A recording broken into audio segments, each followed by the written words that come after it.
I need to write this down before the memory fades, before the voices inside the glass drown me out.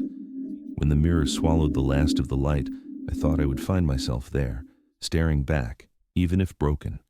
But there was nothing. No face, no shadow, no trace of Michael Brennan, only emptiness stretching out like an open wound.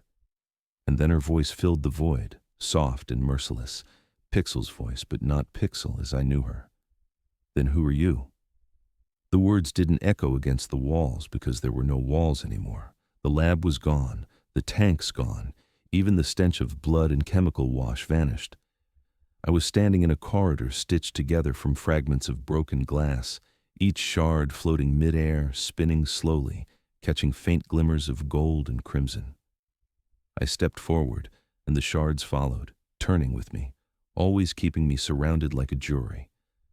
The black water beneath my feet had hardened into a reflective surface, but when I looked down, there was still no reflection, only the endless dark. Then the whispers began. Each shard pulsed with light, and inside each one was me. Not one version, but dozens, hundreds.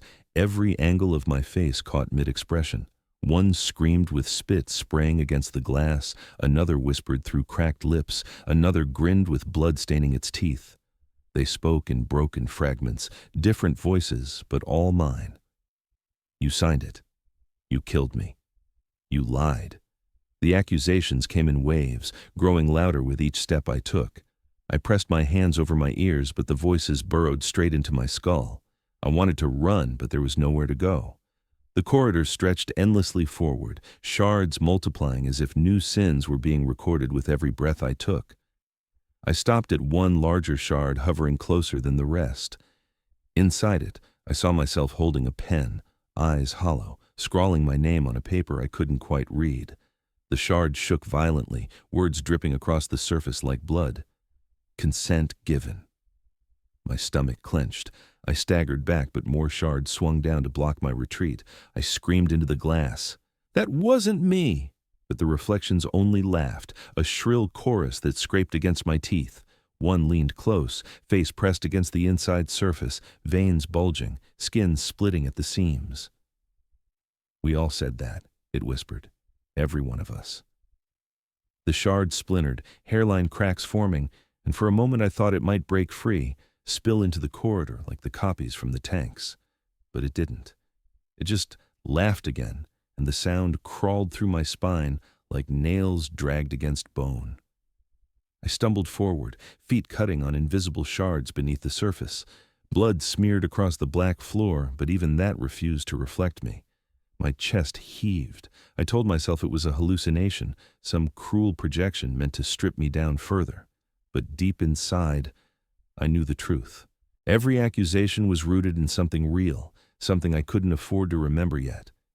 That's why the corridor existed, to hold what I denied, to force me to see what I had erased. Then I saw her. Pixel. Not the cat, not the ascendant form with glass flesh. A girl, fully human, standing behind a shard larger than the rest.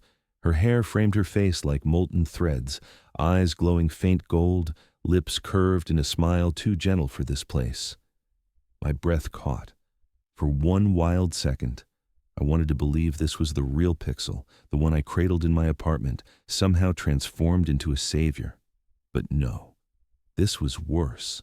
This was Pixel wearing a human mask, Pixel with a face shaped by my memories, twisted into a witness that looked almost kind. I raised my hand and pressed it to the glass.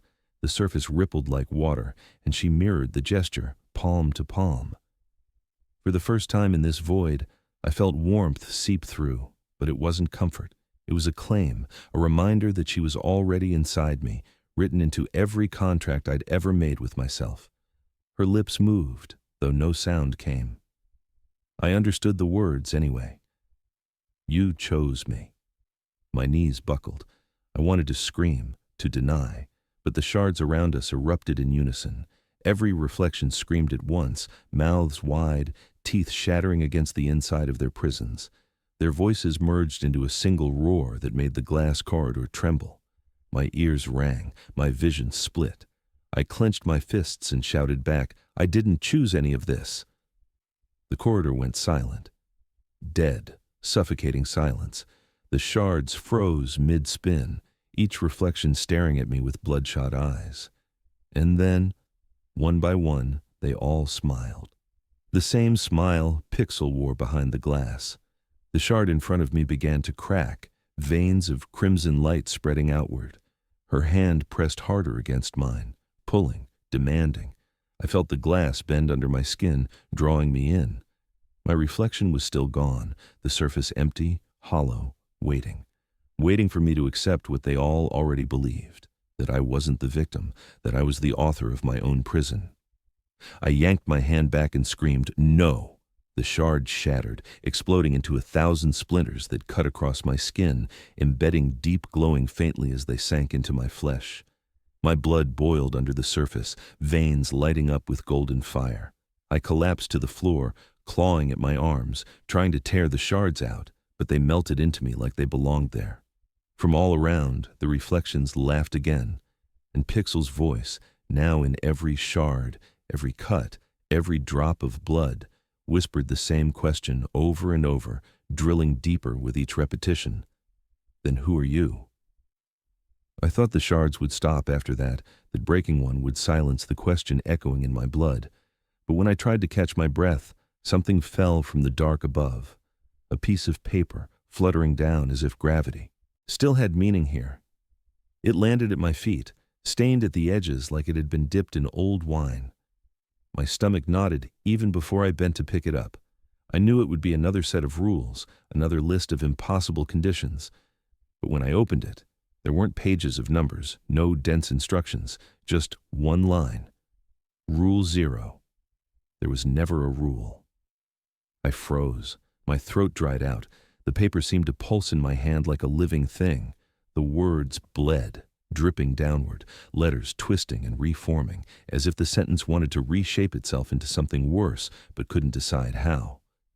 My mind raced back through every night, every cruel instruction I'd obeyed. Turn off the neon, lock the closet, don't speak first, don't close your eyes, all of them. They had felt so rigid, so alien. Now they unraveled like puppet strings I'd been yanking on myself. The corridor shifted. The shards around me began to burn at the edges, crimson bleeding into them, reshaping into ghostly parchment sheets. Rule 1 through Rule 15 hovered in the glass, glowing like wounds. One by one, they tore themselves apart. The words melted, dripping onto the black floor and vanishing as if they had never existed. I stumbled back, clutching the paper with Rule 0 as the only thing that refused to vanish. My chest tightened with the kind of fear you don't run from, because you realize the predator has been inside you all along. Then the laughter started again, not from a single shard this time, but from every surface. The reflections of me leaned forward in their glass prisons, grins splitting their faces wide. "You wrote them," one said. "You begged for order," another added. "You needed chains," a third whispered. My voice cracked as I shouted, "No, I didn't. I never wrote this. I never wanted this."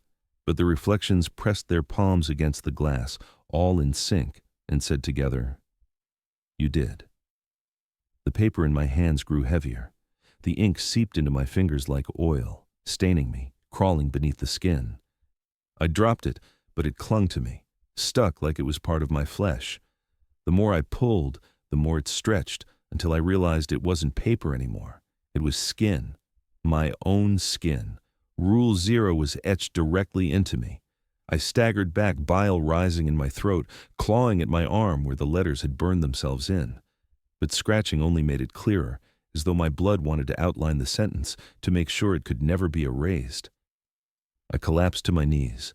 The shards around me leaned closer, pressing in, walls of glass closing tighter. I stared at one shard, hoping maybe I'd see something different, some proof that I wasn't the one to blame. Instead, I saw myself at a desk, head bowed, pen scratching furiously across the page. My lips moved in silent prayer, but not to God, to rules, to order, to someone who could take responsibility away from me. The me in the shard looked up, met my eyes, and whispered, You made them real by needing them. Then the shard cracked down the middle. The floor quaked beneath me, and the black water beneath the surface hissed like it was boiling. Out of it rose other pages, wet, dripping, curling at the edges. I grabbed one, desperate to prove it wasn't true. But each one was the same. Rule 0 scrawled again and again in handwriting that looked exactly like mine. My heart pounded so hard I thought it would burst. "This isn't possible," I said, my voice trembling. "I couldn't have written all of this. I don't even remember." The reflections laughed louder. Their voices merged into one, sharp and cruel. "You don't remember because you erased it."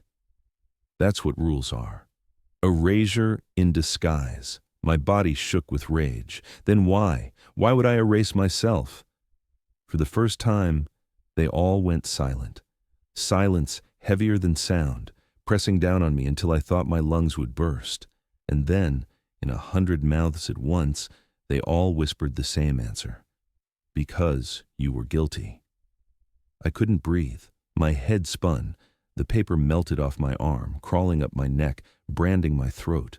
Rule 0 flared like fire, words blazing brighter with each heartbeat. My vision blurred. I fell forward, my palms hitting the black surface, but this time, it reflected. It showed me hunched there, bleeding, trembling, and on my skin the rules written like scripture. My reflection lifted its head and smiled. Behind me, another figure appeared. Pixel, radiant, golden, crowned in light. She didn't look at the reflection. She looked at me.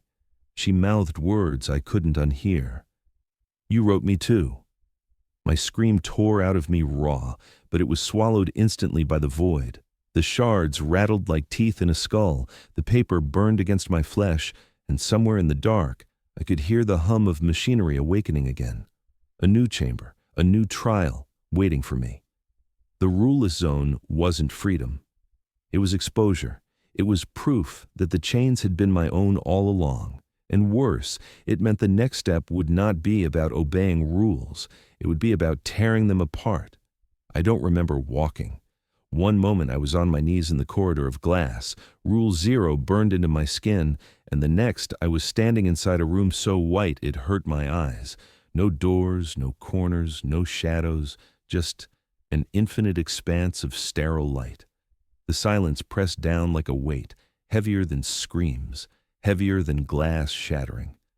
For a moment, I thought I had been erased already, that maybe Rule 0 had swallowed me whole. But then I saw it.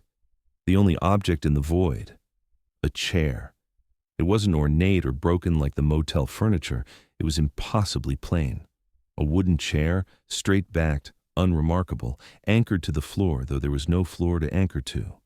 Above it floated a single black sign, glowing faintly against the white. 2 words carved in shifting letters. Integration seat.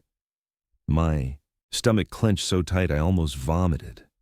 It was too deliberate, too final, a place built only for one ending. I took a step closer, and that's when I realized I wasn't alone. The light bent, shadows forming where there shouldn't be any. Figures emerged from the white, one after another, until I was surrounded. My breath caught. They were all me.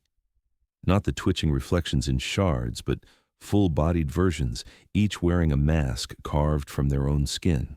One had eyes sewn shut. One's mouth was a jagged line of stitches. Another had hands soaked in blood that dripped endlessly onto the blank floor. I tried to move back, but they only shifted, closing in, silent and suffocating. Then, the silence broke. The air shimmered, the walls rippled like fabric, and he appeared. The observer. No static blur this time, no distortion, just a man who wore my face, but older, hollowed, drained of everything human. His skin sagged, eyes sunk deep like caverns, hair thin and gray. He looked at me the way you'd look at a broken mirror, annoyed, resigned, tired of seeing the cracks. "One seat," he said, his voice a rasp of dust and electricity. "One self. Sit or all dissolve." The words thundered through me. The other Michaels stirred, masks creaking as they turned toward the chair. Their mouths opened in unison, though some had no lips, no tongues. They didn't speak words at first, Only a low groan, like the sound of something dragged across stone. Then the groan shaped into words. Sit, sit, sit. My pulse spiked. My knees wanted to buckle. I shook my head violently. Number, I won't sit. I won't let you erase me. But the observer only smiled faintly, a corpse's smile, and stepped aside as if to clear the way. That's when they moved. The Michaels lunged all at once, scrambling, clawing, tearing at each other to reach the chair. Nails ripped through flesh, masks tore away, screams filled the void. I staggered back, bile rising as I watched them slaughter one another. Each death didn't just fall silent, it funneled into me. A rush of memories, flashes of lives that weren't mine yet were. A version of me strangling someone in a motel bathroom. Another weeping over a child's grave. Another signing a contract I still couldn't read. The weight of them piled in my skull until I thought it would split. I clutched my head, screaming, but the flood didn't stop. My body convulsed, veins glowing faint gold as if the shards had left their fire inside me. The observer's voice cut through the chaos, calm and cruel. Every self you've denied waits for a seat. Only one may carry them. Integration demands sacrifice. His eyes flicked to the chair. You know where you belong. I staggered toward it, not because I wanted to, but because my legs wouldn't obey me anymore. The weight of their memories pushed me forward, a herd trampling me from inside. My hands trembled as I reached for the chair. Then something stopped me. A sound that wasn't groaning or screaming. A hum, soft and melodic, cutting through the chaos like a thread of gold. Pixel. She appeared at the far edge of the chamber, radiant, her form outlined in light so bright it cast shadows across the white void. The other Michaels froze mid-fight, their bodies twitching as they dropped to their knees. Witness Ascendant, they whispered, voices cracked and reverent. I turned to her, desperate, furious. What are you doing here? What are you? She only smiled, the same smile I saw behind the shard, serene and final. The observer bowed his head as if acknowledging a queen. My stomach twisted. The Michaels knelt lower, foreheads pressing to the floor, masks breaking apart as they submitted. Only I stood, shaking, blood running from my ears, my skin branded with Rule 0. Pixel raised her hand, and the light bent toward me like chains made of fire. You will sit, she said. Not a command, a promise. And when she said it, I believed her. She didn't walk toward me. She didn't need to. The chamber itself bent to her presence, the sterile white rippling like water around her shape. For the first time since this nightmare began, the observer bowed, his withered face lowering in silence. The other Michaels pressed their foreheads to the floor, their voices breaking into one chorus, fragile and feverish. Witness Ascendant. Witness enthroned. The sound scraped against my bones. I stumbled back, shaking my head, but there was nowhere left to retreat. The integration seat waited behind me like a mouth wide open, and in front of me, she shone brighter with each breath. I wanted to scream that she wasn't real, that she couldn't be Pixel. But the truth was worse. She was real because I had made her real. Every stroke of my hand petting her fur, every word I whispered into the dark of my apartment, every confession I spilled when I thought no one was listening, they had all been archived, transcribed, transformed. Now those fragments stood before me, a girl woven from memory and guilt, wearing the crown of my own weakness. The crown itself materialized as the chorus grew louder, a circlet of gold lines burning like molten wires, descending slowly from the air. The Michaels wept when they saw it, clawing at their masks, tearing their faces to bloody ruin and ecstasy. The observer lifted his hands, trembling not with fear but reverence, guiding the crown downward as though conducting a ritual he had waited his whole life to finish. Pixel raised her chin and let the crown settle onto her brow. The moment it touched, the chamber shook like a heartbeat, a thunder that came from inside my skull. She turned her eyes on me, and for the first time, I understood what it meant to be unmade. Her gaze wasn't cruel, it wasn't even angry. It was calm, final.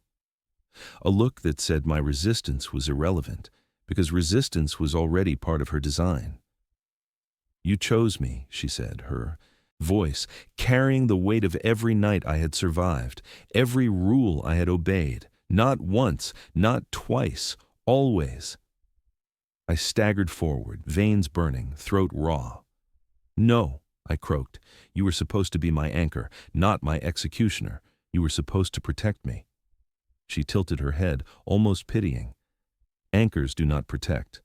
They record. They testify. They witness. And I have witnessed everything. The words crashed against me harder than any blow.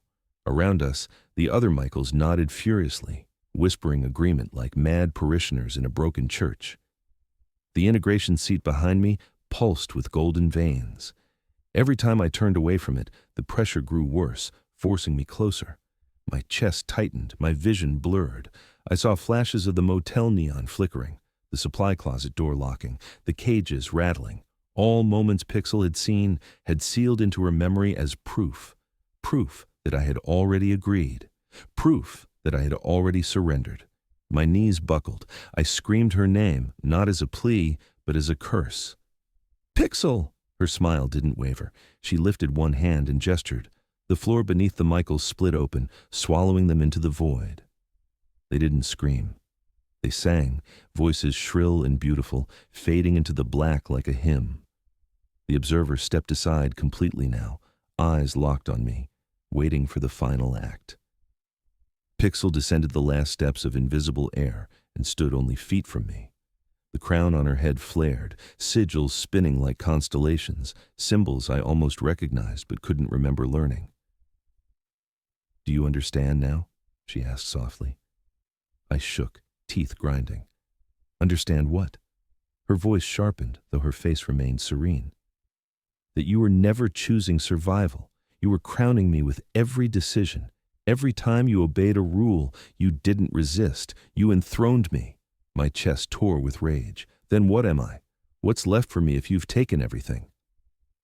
For the first time, her smile broke. Not with cruelty, with hunger. Her golden eyes burned brighter as she whispered, You are the sacrifice. The integration seat glowed hotter, veins stretching out to my feet like chains of fire. My body convulsed. I tried to fight it, but the pull was relentless. The observer's dry voice floated from the edge of the chamber. Final witness enthroned, final subject bound. I screamed, thrashing, clawing at my own skin, but the rules burned deeper, Rule 0 branding my flesh until it glowed. Pixel reached out, not to strike, not to soothe, but simply to touch my shoulder. The moment her hand met me, every shard of memory I had tried to bury flared alive again. I saw my apartment, not empty but filled with cages. I saw my own face reflected 100 times, scribbling rules with blood for ink. I saw Pixel's eyes watching from the start, not as pet, not as companion, but as the architect of my obedience. My mind split.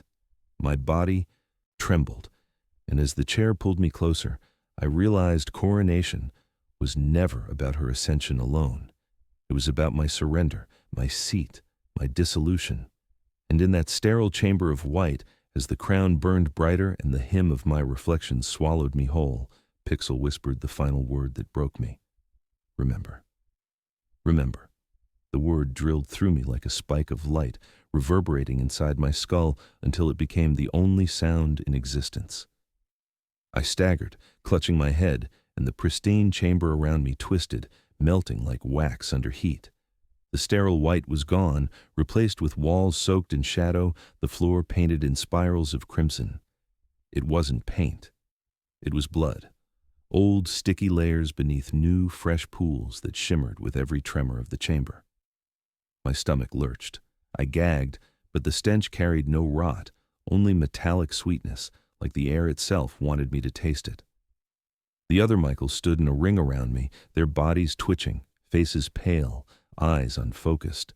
For a moment they just swayed in silence, heads lolling like puppets with strings pulled too tight. Then one of them broke the quiet, with a scream that split my eardrums. The others followed instantly, and the sound multiplied until it was 1,000 razors dragging through my brain. They clawed at themselves, ripping their own throats, spilling blood that evaporated mid-air like steam. only to reappear whole again. And then the violence turned outward. They lunged at each other, tearing, biting, raking nails across skin. The floor became a theater of carnage, bodies collapsing and reforming again, only to be ripped apart once more. A loop of slaughter. My own face, again and again, dying in ways too grotesque for words. Eyes gouged, jaws shattered, skulls stomped until they caved. Each time one version of me fell, he dissolved into golden dust that spiraled upward, then poured directly into me. My chest seized as the memories struck, visions slamming into my head like lightning bolts. I saw Michael strangling a stranger in a motel bathroom, water running pink in the sink. Another kneeling by a coffin, whispering apologies through broken teeth. Another scribbling feverishly on a sheet of paper, the rules scrawled in my own handwriting, words etched in blood that soaked through the page. Every scene, every crime, every sorrow, none of them mine, yet all of them mine, pounded into my skull until I collapsed to my knees, screaming. The observer's voice seeped through the chaos, dry and inevitable. This is the sacrifice loop. Each fragment confesses in blood. Each death feeds the whole. But the whole cannot be until the origin dies. His words hung above me like a sentence already written. Pixel's voice followed, woven through the shrieks like a hymn. Calm, melodic, absolute. You authored this loop. Every rule you obeyed carved another death into you. Every choice was a surrender, and now you must endure what you created. I shook my head so violently I felt my neck crack. No, I didn't make this. I didn't. My throat burned raw, but she only smiled faintly, the crown blazing brighter on her brow. Remember. The word hit me harder than a blade. My vision spun. I saw flashes of myself, bent over a desk, pen moving furiously, sweat dripping onto parchment that pulsed like skin. Rule after rule poured from my hand, each one a chain I locked around my own throat. I saw myself whispering them into Pixel's ear as if confessing sins, her golden eyes watching, recording. I saw the motel neon flickering as I checked a list, the supply closet door sealing as I clutched a page, the cages rattling while I whispered numbers I thought would save me. Every act of survival was a coronation. Every rule was worship. I vomited bile, choking, my body trembling under the weight of memories that weren't mine, yet branded me like scars. When I looked up, one Michael stepped from the chaos, whole and steady. His face was calm, his eyes were clear. In his hand gleamed a knife, simple and cruel, its edge shining with the same gold as Pixel's crown. He walked to me without hesitation and pressed the handle into my trembling grip. My stomach dropped. I knew instantly what it meant. The loop didn't demand their deaths, it demanded mine. My hand shook so hard I could barely hold the blade. The other Michaels stopped their slaughter, turned their shredded faces toward me, and began to chant in unison, "Do it, do it, do it." Their voices were jagged, torn, yet they spoke as one, as if every fragment of me had been waiting for this single moment. My breath grew shallow, my chest a drum of panic. I pressed the knife to my sternum, feeling the skin split just enough for a bead of blood to rise. The integration seat glowed brighter behind me, veins of fire stretching toward my legs, pulling me closer. The observer's hollow eyes locked on mine. "End yourself. Close the loop." His voice held no anger, no pity, only certainty. My hands trembled harder. I wanted to push the blade through, to end the torment, to silence the screams of 1,000 versions of me clawing inside my skull. Tears blurred my vision. My lips parted around a scream I couldn't release. And then, Pixel touched me. Her hand closed gently over mine, warm, impossibly steady. She stopped the blade an inch from my heart. My knees buckled under her touch, not because it was painful, but because it was final. "Not yet," she whispered, voice soft as breath. My eyes widened. "Then when?" My voice cracked, trembling. She leaned close, golden eyes burning, the crown casting shadows across her face. "When you've watched them all, when you've lived every death you wrote, only then can you die." The floor split open, walls tearing like paper, revealing endless corridors branching outward. From each corridor poured more versions of me, screaming silently, their mouths locked open, bodies glitching between alive and dead. They ran toward us, a tidal wave of my own faces. The noise grew unbearable, the hymn of slaughter rising higher until I thought my eardrums would burst. I dropped the blade, clutching my skull, collapsing into the crimson spiral beneath me. The observer's voice cut through, sharp as glass. Sacrifice is not singular. It is recursive, infinite. My throat tore with a scream as the swarm reached me, claws tearing, mouths biting, their golden dust pouring into me with every touch. My body lit from within, Rule 0 blazing across my chest, my veins glowing until my own skin looked like glass. Pixel knelt beside me, her whisper the only thread of calm in the chaos. You wanted rules so you would never be guilty. But in the end, you are the only rule. You are the loop, and you will give yourself again and again until nothing remains. My vision darkened, the screams collapsing into static. I tried to crawl away, but the integration seat pulsed brighter, chains of fire lashing out, wrapping around my wrists and ankles, dragging me toward its open mouth. The last thing I saw before the void consumed me was Pixel's face, serene, her lips shaping the same word she had given me from the start. Remember. They dragged me forward, chains biting into my wrists and ankles, the metal scorching hot like it had been pulled straight from fire. Every step made the floor shift beneath me, sometimes stone, sometimes dirt, sometimes a surface that pulsed as though it were alive. Behind me, I still heard the echo of Pixel's last whisper. Remember. It wasn't just a word anymore. It was a virus looping inside my skull, twisting, fracturing, until it became a command I couldn't ignore. My legs moved without my consent. My breathing synced to the syllables, and I realized I wasn't being dragged anymore. I was being led. The corridor opened into a hall that defied reason, a cathedral built not from stone but from mirrors stacked side by side, rising upward into an endless void. Hundreds, no, thousands, stood like tall, cold guardians, each pane rippling faintly as though it were breathing, inhaling my terror and exhaling its judgment. I looked for myself in the nearest reflection, but what I saw wasn't me. It was me already dead. One Michael with his throat slit against motel wallpaper, another sprawled on a road, his body bent wrong, another on the lab floor with tubes in his veins, whispering rules as though they'd matter even beyond death. Each one stared at me from the other side of the glass, their lips moving soundlessly, chanting a verdict that hadn't been spoken yet, but that I already understood. My name had been divided across too many corpses. And then I saw him, the observer. He wasn't static anymore, no distortion, no glitching blur. He looked solid now, defined, his face eerily familiar. It was mine, my own features sharpened into something colder, eyes. Hollow, but steady, a parody of who I might have been if everything human had been drained away. He raised a hand like a judge preparing to strike the gavel. "Choose your continuity," he said.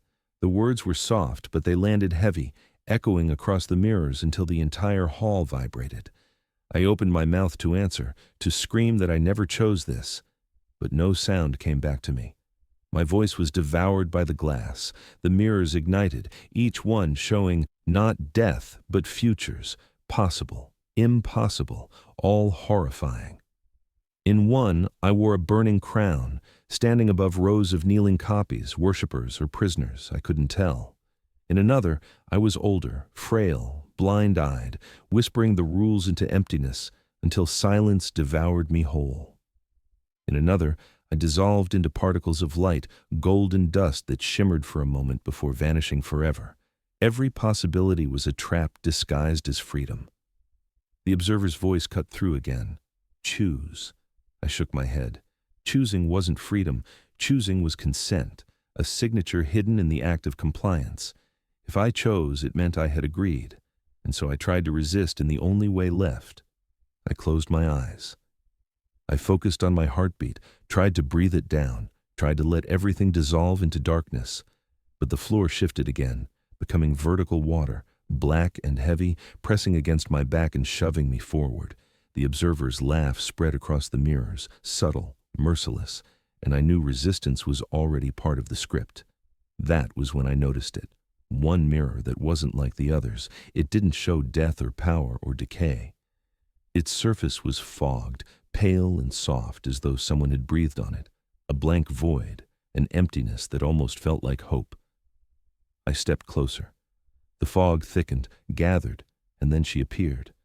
Pixel, not the cat, not the anchor, not the failing fuse of rules I had carried, but human, standing there as though she had always been, her eyes golden, her smile poised between tenderness and cruelty. "Are you ready to dissolve into me?" she asked. The sound was barely more than a whisper, but it rang through every mirror, weaving into the chorus of Michaels still mouthing rules from their glass prisons. I tried to say no. My throat sealed shut. Rule 0 bound me from the inside out. I tried to say she wasn't real, but the mirrors rebelled, flashing images. Pixel curled against my chest, claws tapping the kitchen floor, red eyes burning when I broke Rule 7. Each memory laced itself together, undeniable proof written not in reason but in guilt. I raised my hand and touched the mirror. It was warm, warm like skin. Pixel tilted her head and smiled sadly. "If you merge, you'll still be remembered," she said, "but the witness won't be you." The chains yanked hard. My chest slammed into the glass. My heart pounded against it like a trapped bird. The mirror softened and accepted me, my fingers melting first into liquid silver, golden veins racing across my skin like circuitry. The mirrors around me shattered one by one, shards spinning into the air, each fragment holding a dying reflection of me, each scream silent. The observer's voice rose like a verdict, cold and final. Subject integrated. Pixel pressed her forehead to the glass, her eyes locking mine. "Don't be afraid of becoming true," she whispered, and I felt my name wither on my tongue. The motel room flickered into view inside the mirror. The lamp on the ceiling, the coat draped on the chair, the food bowl left askew. My life, reconstructed perfectly, staged like a set waiting for its actor.